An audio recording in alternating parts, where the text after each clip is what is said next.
بسم الله الرحمن الرحيم والصلاة والسلام على أشرف المرسلين والحمد لله رب العالمين. إخواني أعزائي أسلم عليكم أيضا.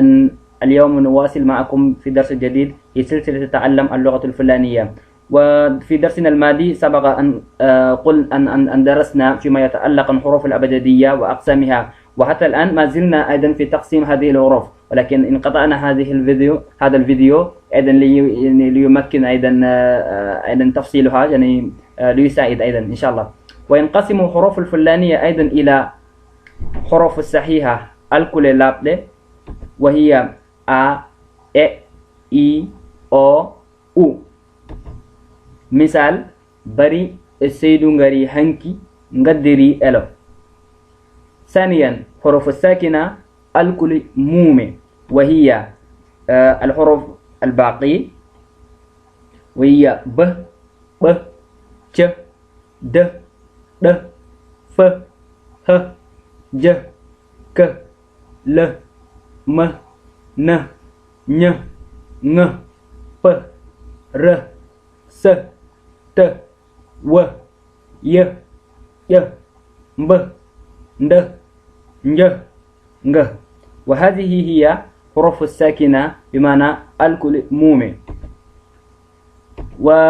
فالحروف الصحيحة أيضا ينقسم إلى قسمين. أولا الحروف الصحيحة القصيرة الكل لابد دب، وهي أ إي أو أو. نعم.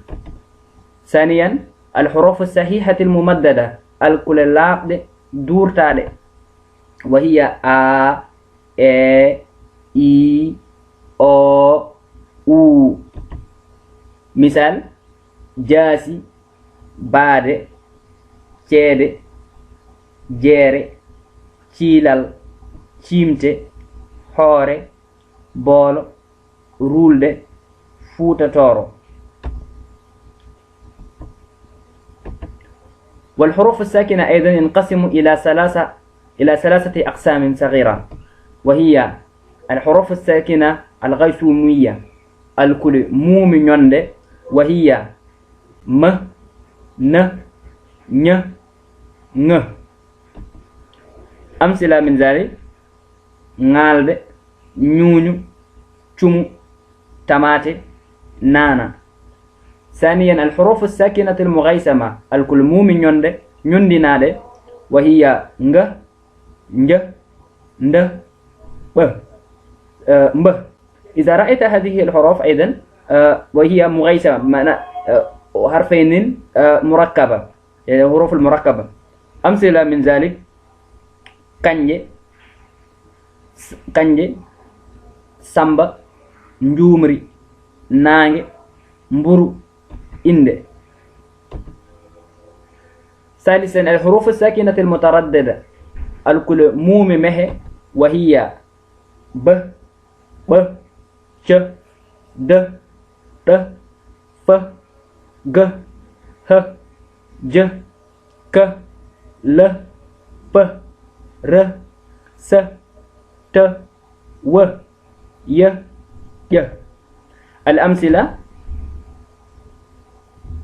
بابا بوكي كتل دفتر دالد فادو جيسي حكيلة جودي كارلاغال لامدو بينال راوبة سالندو تيرادي والدي يادي يامال. نبدأ أيضا درس جديد يعني نواصل في صفات الحروف الساكنة. صفات الكل مومي، وينقسم إلى قسمين. أولا الساكنة المشددة مومي شدودة، وهي ب ب ج د د يكون عندهن. الأمثلة: فتودة مؤي غوغو فتودة ردودة وتارة. إذا رأيت هذه الحروف حرف تاء أي مشددة نقول فتودة، لا نقول فتودة، لا نقول فتودة، نقول مؤي، لا نقول مؤي. غوغو فتودي ردودي وتادي هكذا. ثانيا الساكنة غير مشددة مو مبلل، هذه الحروف يعني لا تتكرر، مثلا وهي س ف ه ر كوج بوال.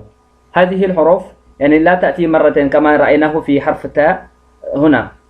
نعم، أرجو أن يكون الدرس مفهوما. السلام عليكم ورحمة الله تعالى وبركاته.